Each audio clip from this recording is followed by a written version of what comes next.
예, 안녕하세요. 이 팀장입니다. 오늘은 2023년 금융위 업무보고 주요 내용 중심으로 간단하게 설명드리도록 하겠습니다.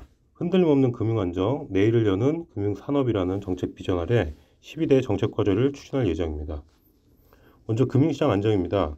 현재 활용 가능한 40조 원 이상의 시장 안정 프로그램 지원 여력을 활용해서 시장 안정을 도모해 나갈 예정입니다.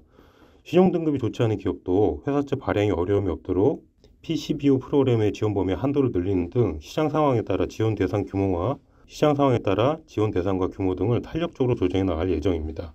다음으로 부동산 관련 금융 리스크 관리입니다. 사업성이 양호한 정상 PF 사업장에는 보증 지원, 체험 펀드 등 시장 안정 프로그램을 통해 필요한 자금 지원을 실시할 예정입니다.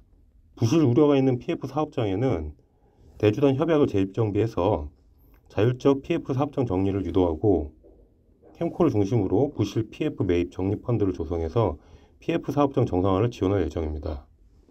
지난 1월 3일 규제지역을 일부 해제한 것에 이어 금융 분야에서는 다주택자 등에 대한 주택담보대출 규제 완화를 3월 말까지 마무리할 예정입니다. 기업 부실 확대 방지와 금융권 부실 전이를 차단합니다. 신용공여 15억 원 이상의 소규모 기업도 워크아웃을 통해 정상화 기회를 가질 수 있도록 신용위험 평가 대상을 확대하고 위험 평가의 정확성도 높일 예정입니다. 10억 원 이하 소규모 기업은 약식 신용평가만으로 만기 연장 등이 지원되는 신속 금융지원 프로그램 대상에 포함되도록 할 예정입니다. 이 밖에도 기업구조 혁신펀드 조성, 기업구조 촉진법 기한 연장 추진, 은행권 특별 대선 준비금 적립 요건 신설 등 금융권의 손실 흡수 능력을 제고할 예정입니다.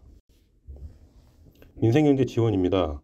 5대 중점 전략사업 81조 원, 수출금융 16조 원 등 205조 원 규모의 정책 자금 공급을 통해 신성장 4.0과 수출 5대 강국 도약을 지원할 예정입니다. 2025년부터 시행될 상장기업 ESG 의무공시 제도의 대상과 공시 내용 등을 구체화하고 관련 정책 자금도 다각도로 지원할 예정입니다. 소상공인 중소기업 지원입니다. 자영업자에 대한 저금리 대환 프로그램의 적용 대상을 코로나19 피해 자영업자에서 전 자영업자로 확대하고 한도 상향, 상환기간 확대 등 이용 편의도 제고해서 제도의 실효성을 높일 예정입니다. 또 중소벤처기업부와 함께 80조 원 규모의 종합금융지원 방안을 추진할 예정입니다. 주거금융애로 완화입니다. 주택담보대출 차주의 금리 부담을 구조적으로 낮출 수 있도록 지원 예건을 한시적으로 완화한 특례 보금자리론을 약 40조 원 규모로 공급해 나갈 예정입니다.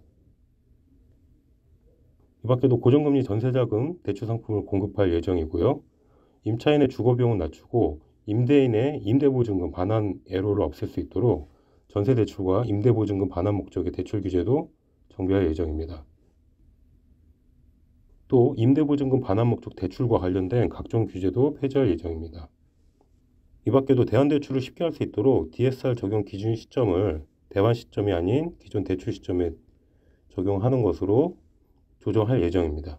제도권 금융회사를 이용하기 어려운 취약차주를 위해 정책 서민금융 공급을 10종까지 확대합니다.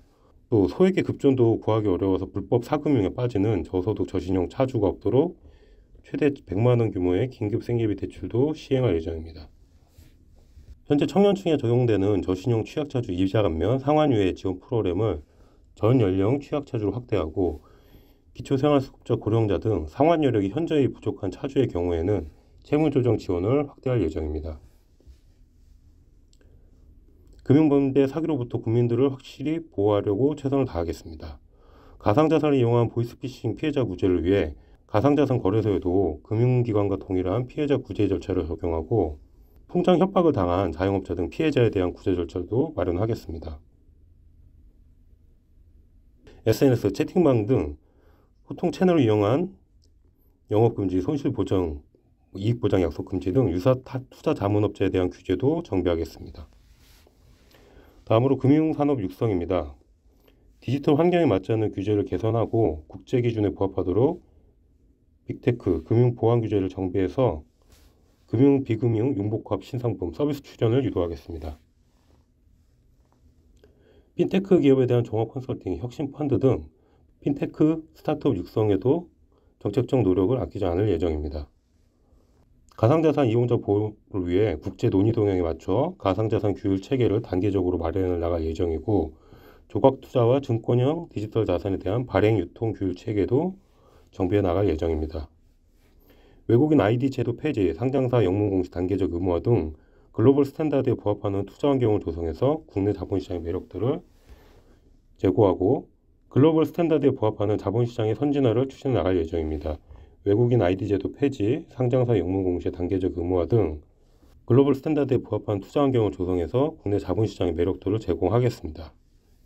이 밖에도 주주 친화적 배당 제도, 대량 보유 보고 의무 위반 시 제재 강화 등을 통해 주주 권익을 제고해 나가겠습니다. 마지막으로 소비자 신뢰와 편의 증진입니다.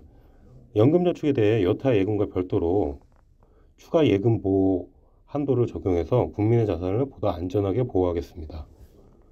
또 국민들이 온라인에서 고금리 대출을 저금리로 손쉽게 대환할 수 있도록 온라인 원스톱 대환대출 인프라를 구축하고 실손보험 청구 전산을 통해 보험가입자가 보험금을 쉽게 빠짐없이 받을 수 있도록 지원하겠습니다.